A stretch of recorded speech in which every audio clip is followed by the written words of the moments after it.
d'Ivoire. Radio Côte d'Ivoire, le bulletin d'info. Charles Cablan. Bonjour à tous et bienvenue à ce point de l'actualité. Ibrahim Boubacar Keïta, hospitalisé mardi. Ses proches affirmaient qu'il s'agissait d'un contrôle médical de routine, mais mercredi soir, on a appris qu'Ibeka avait fait un accident ischémique transitoire, une forme d'AVC. Adama Bakayoko. Un malaise qui n'était pas dangereux, qui n'était pas grave selon des sources hospitalières. L'ancien chef de l'État a encore passé une nuit dans la clinique privée de Bamako où il avait été admis. Son entourage a se vu aujourd'hui rassurant. Il se porte bien. Il a fait toutes les analyses, tous les examens. Son médecin personnel qui le suit depuis plusieurs années n'est pas loin de lui. Une autre source explique à RFI que si l'ex-président a finalement passé encore une nuit à la clinique, c'est plus pour sa tranquillité que pour autre chose. Une délégation de la junte conduite par son chef, le colonel Assimi Koïta, lui a par ailleurs rendu visite hier jeudi dans la clinique. Ibrahim Boubacar Keïta a quand même raté le mois dernier un contrôle médical à l'extérieur et il avait déjà été soigné en juin dernier à Abu Dhabi, aux Émirats Arabes Unis. De plus, il vient de vivre des moments difficiles, le coup d'État, son arrestation et sa détention. L'ancien président a 75 ans et devra à un moment ou à un autre voyager pour des soins plus poussés. Certains de ses proches au Mali espèrent qu'il pourra partir le moment venu, sans difficulté. Pendant 24 heures, les patriarches des 4 régions guinéennes sont restés chez l'un des leurs. Leur organisation appelée en Guinée la coordination s'était réunie pour réaffirmer leur opposition au 3e mandat d'Alpha Condé. Mais après la lecture de leur déclaration mardi, les forces de l'ordre avaient encerclé le domicile du doyen hôte de la Réunion. On voit tout cela avec Aimé de Dieu.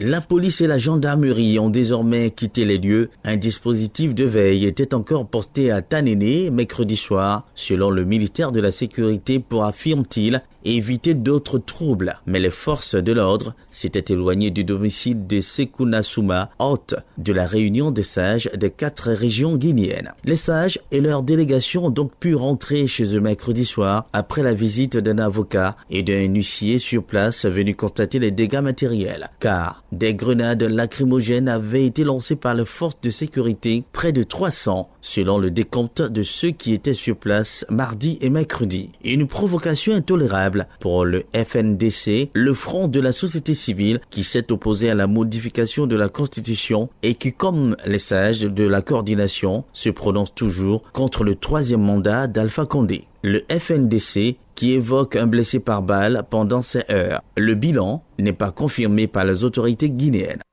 Et puis concernant donc la Guinée, sachez que le président Alpha Condé a définitivement mis un terme à des mois d'ambiguïté en confirmant sa volonté de briguer un 3e mandat.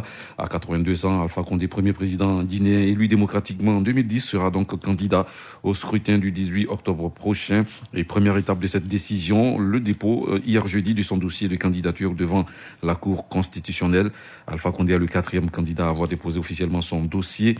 L'ont précédé les anciens ministres Ousmane Kaba, Abdoul Kabele Kamara et Ousmane Doré. Pour le moment, les ténors de l'opposition, Selou Dalein Diallo, Sidia Touré et Lansana Kouyaté n'ont pas encore indiqué s'ils comptaient affronter Alpha Condé dans les urnes ou boycotter le scrutin.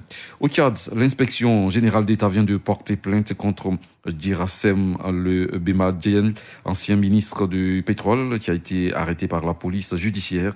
Il est accusé de détournement de deniers publics, des accusations réfutées par ses avocats. Ange Kouadio.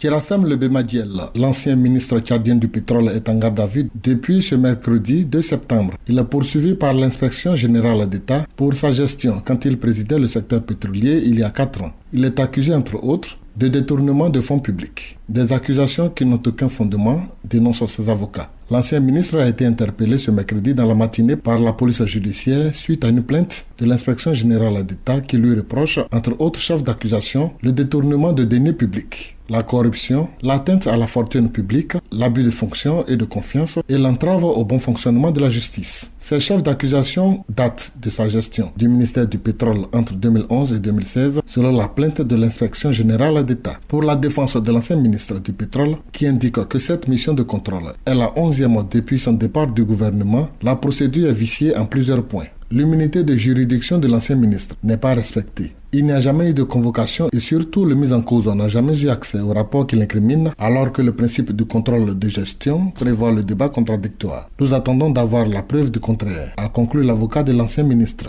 Enfin, de ce bulletin, merci de l'avoir suivi.